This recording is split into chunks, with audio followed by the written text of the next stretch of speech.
Welcome to the deep dive. Have you ever stopped to think, really think, about why we suffer? Or what our relationships are truly about, beyond just the day-to-day? Or even if there's, a bigger picture to our lives? It touches on some fundamental questions, doesn't it? Absolutely. And today we're diving deep into a really fascinating source, the Gospel according to Spiritism.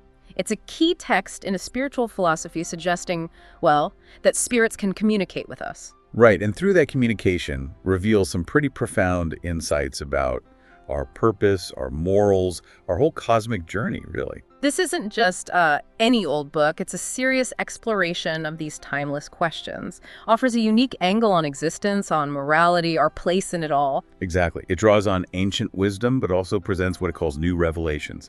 Tries to give a comprehensive look at life's big complexities. So our mission today, let's unpack this. Let's pull out the key nuggets, connect the dots for you, and basically give you a shortcut to getting your head around a topic that honestly touches everything. You might hear some surprising things. Maybe a few aha moments that challenge how you see things. Definitely. Let's dive in. Okay, so this material we're exploring, it kicks off with this really interesting phrase, many dwellings in my Father's house. We've probably all heard it, but what does it actually mean in this context? It's quite specific here. It refers to different kinds of inhabited worlds, different categories, really, each for a different stage of the soul's evolution. Different stages, like levels. Sort of. You've got primitive worlds for the Right. soul's very first incarnations. Then there are worlds of trial and expiation, places for purification, making amends. That's where suffering is more dominant. And Earth. Earth, according to the source, fits right into that category, trial and expiation, which helps explain, a lot of the difficulties we see. Okay, makes sense in a way. What else? Beyond that, there are regenerative worlds for healing, renewal. And then finally, you get to the happy worlds, the heavenly or divine ones, for spirits who are well purified. Wow, so it's a whole cosmic landscape, a journey. Exactly. Vast and interconnected, all about spiritual growth. So Earth isn't the end goal, or even the only kind of place we might experience. That really shifts things, doesn't it? If we're on a world of trial and expiation, what does that imply for us living here now? Well, it implies the spirits here aren't all the same, spiritually speaking. Some are quite primitive still, undergoing their basic education, often by interacting with more advanced spirits. Okay. But interestingly, many are described as foreigners, spirits apparently banished from other, more advanced worlds. Banished? Why? For persisting in evil or negativity, basically. They arrive here with developed intelligence, knowledge even, and they're meant to help others advance. It's a catch. But their heightened spiritual sensitivity, paradoxically, makes the miseries and challenges of Earth feel even bitterer for them. So it's this complex mix of personal karma and collective progress. That idea of different worlds, the many dwellings, it leads pretty naturally to another big concept here, reincarnation. Absolutely central. The source mentions, no one can see the kingdom of God unless he is born again.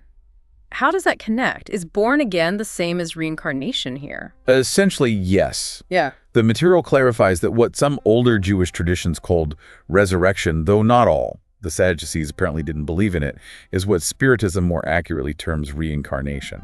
And why reincarnation, not resurrection? Well, science kind of shows physical resurrection is, materially impossible. Reincarnation, though, is the soul returning to physical life, but in a new body each time. And Jesus. The source suggests Jesus himself endorsed this idea, saw it as necessary. And importantly, this doctrine offers an explanation, maybe a comforting one, for things like children dying young or being born with difficulties. Their fate isn't just sealed after one short, difficult life. Okay, that does raise a big question for a lot of people, myself included. If we keep getting reborn, why don't we remember? Why don't we recall our past lives? Seems like crucial information we're missing. Right. It's a very common question. The source describes this forgetfulness of the past during our physical lives as a kind of momentary interruption. Like sleep? A bit like that, yeah. Or like forgetting a dream. It's seen as a mercy, actually. It stops the pain or maybe the arrogance from past lives overwhelming our current one. Lets us build fresh relationships without all that baggage. But the knowledge isn't totally lost. Apparently not. During sleep, the spirit can connect with its past, understand the why behind current suffering. The wisdom, the intellectual heritage is still there, just veiled. It guides our intuition, our character, even if we don't have conscious memories. That That's fascinating, how these big cosmic ideas filter down into our everyday lives. So how does reincarnation change how we should view, say, our families, our closest relationships? It adds a whole new layer. Spiritism teaches that in the spirit world, souls group together. They form spiritual families based on affection, similar vibes, Incarnation separates them, but only temporarily. They naturally seek each other out, try to reunite in earthly families or social circles across different lifetimes. So the people we're close to, we might have known them before, many times. That's the idea. But it's not just about finding our tribe. The divine plan, it says, also allows antipathetic or foreign spirits, souls we might clash with, to incarnate within our families. Why would that happen? Sounds stressful. Well, it serves as a trial for some, helps them practice patience, forgiveness. And for the foreign spirit, it's a chance to learn and advance. It forces us to build family ties on a deeper spiritual level, supports solidarity, fraternity, makes them natural laws, not just nice ideas. It elevates family beyond just blood. Let's shift gears a bit to something that can be really challenging. The Source talks about blessed are the afflicted. Why? Why would suffering ever be a blessing? Most of us spend our lives trying to avoid it. It's counterintuitive for sure. The explanation given is that afflictions often come from prior causes. You mean from past lives? Karma? Essentially, yes. Wrongs committed in previous existences. The idea is we bear what we made others bear. So if someone was, say, cruel and harsh, they might find themselves treated harshly in a later life. This concept of multiple lives, the plurality of existences, is used to explain why good things happen to seemingly bad people or bad things to good people. It suggests God's justice is always operating just maybe over a longer time frame than one life. So suffering is like paying off a debt. Is that the idea? Yeah. But what about suffering? That just seems random, pointless. Does the Source account for that? It frames it less as punishment and more as a restoration of balance, a spiritual settling of accounts. Complaining about it or blaming God apparently just adds to the debt, creates a new debt. So the attitude matters. Hugely. By facing challenges with resignation, with courage, you're not just paying off the debt, you're actually growing spiritually. You're turning that difficulty into future strength. The reward, it says, matches the attitude. So suffering becomes an opportunity, not just a penalty. Okay, I can see the logic there, even if it's hard to swallow sometimes. But this brings us to a really sensitive area. Suicide. If life is so full of these trials, these afflictions, why not just end it? What does the Source say about that choice? It tackles it head on. It states that disbelief, simple doubts about the future materialistic ideas are the greatest incitements to suicide. Basically, not believing in anything beyond this life makes ending it seem like a solution. But Spiritism says... It says suicide leads to consequences exactly opposite to what they were hoping for. It incurs a state that's worse, longer, and more dreadful than what they were fleeing. It's presented as a major roadblock to spiritual progress and reuniting with loved ones in the spirit world. Does it differentiate between types of death, like sacrifice? Yes, very clearly. It distinguishes suicide, the intent to escape suffering, from a truly selfless act, like giving your life to save someone else. Even if death is certain in the second case, the intent isn't to shorten one's own life out of despair, but to preserve another's. That's seen very differently. Understood. But then there's that saying, happiness is not of this world. Is that really the core message? Are we just meant to endure here? That line from Ecclesiastes is seen as reflecting a truth confirmed by centuries of experience.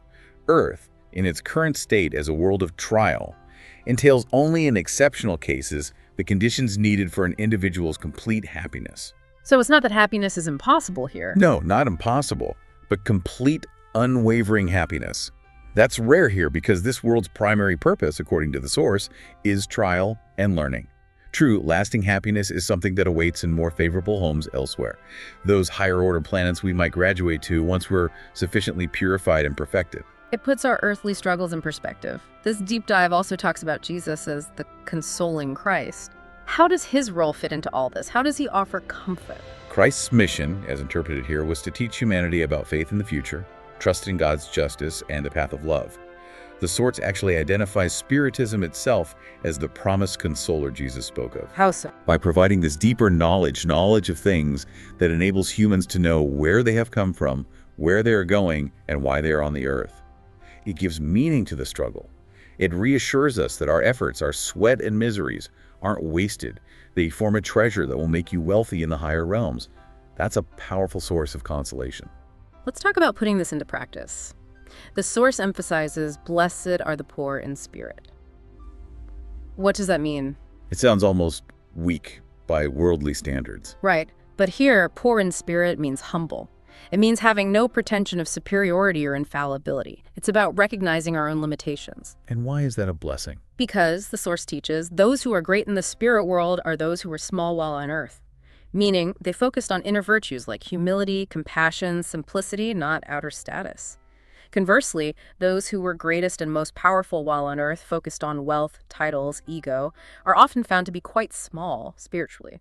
Their pride acts like a veil that clouds their sight, blocking their progress. It completely flips earthly values on their head.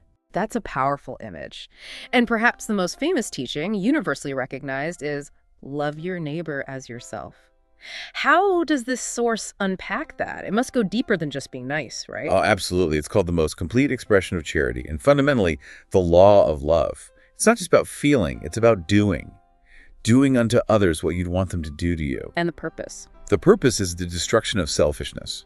Not just personal selfishness, but selfishness at every level. Family, pride, class prejudice, nationalism, all those divisions. Love your neighbor, understood this way, is the bedrock for real fraternity, real peace, real justice. Okay, but then comes the really hard one. Love your enemies. Seriously, does that mean we have to somehow drum up warm feelings for people who've hurt us? No. Oh. The Source clarifies it doesn't mean forcing an affection that is not natural. Yeah. You don't have to like your enemy. Okay, so what does it mean? It means holding neither hatred, rancor, nor desires for vengeance against them. It's about forgiveness, unconditional forgiveness, wishing them well, even if from a distance, and actively avoiding any word or action that could harm them further. Why is that so important? Because negative feelings, especially hatred, are seen as incredibly binding spiritually. The Source says blood preserves hatred even beyond the grave. So forgiveness isn't just for their benefit, it's essential for our own liberation and progress, maybe even for reconciliation in future lives. It's intensely practical. Practical forgiveness. I like that. The Source also has guidance on giving charity. Do not let your left hand know what your right hand is doing. What's the interpretation here? It's a beautiful metaphor for modest beneficence, giving without fanfare, without needing applause. Why is secrecy? Partly to spare the dignity of the person receiving help, but also to purify the act of giving itself.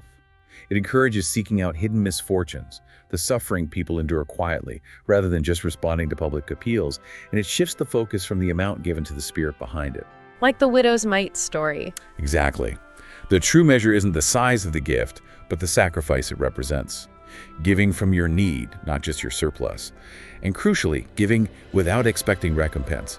Pure generosity. Which brings us to another major maxim. Without charity, there is no salvation. That sounds potentially exclusive. Is it saying only charitable people are saved? How does it define salvation and charity here? It's presented quite differently from exclusive religious doctrines. Here, salvation means accessing supreme happiness, spiritual fulfillment, and charity is defined very broadly: benevolence, indulgence, forgiveness, love in action. So it's not tied to a specific belief? No. The Source explicitly contrasts this with dogmas like, without the church there is no salvation. It says charity is the universal path, open to all God's children, regardless of their creed or intellectual understanding. It's the luminous pillar guiding everyone through life's challenges, accessible to all. Some things Jesus says in the Gospels can sound, well, strange, even contradictory, like, I have not come to bring peace, but division. How does this material make sense of those strange morals, as the Source calls them? It emphasizes context. Jesus often used figurative language, allegory, metaphors. His audience, it suggests, often wasn't ready for subtle, abstract ideas. So division wasn't about literal conflict. Not primarily. It was about the division caused by truth confronting error, the disruption that happens when new, higher principles challenge old prejudices and entrenched systems. It was a necessary, cleansing moral revolution, ultimately aimed at purification and, down the line, achieving true universal fraternity by breaking down falsehoods. That makes more sense. The Source also issues a warning about false Christs and false prophets. If spirit communication is possible, how do we tell the good spirits from the, well, not so good ones? How do we avoid deception? That's a critical point. This deep dive acknowledges that, yes, deceiving spirits exist. Discarnate beings who might use famous names, cloak themselves with the names they have borrowed. to push bizarre and absurd ideas. So how do we test them? Spiritism offers a framework. Don't be swayed by flashy phenomena or grand claims about who they are. Judge them by their moral characteristics. Look for genuine humility, selflessness, wisdom, and goodness in their message and demeanor. True messengers, it suggests, are known by their fruits, their actions, their consistent morality, not by self-promotion. Focus on the message and the messenger's character. Got it.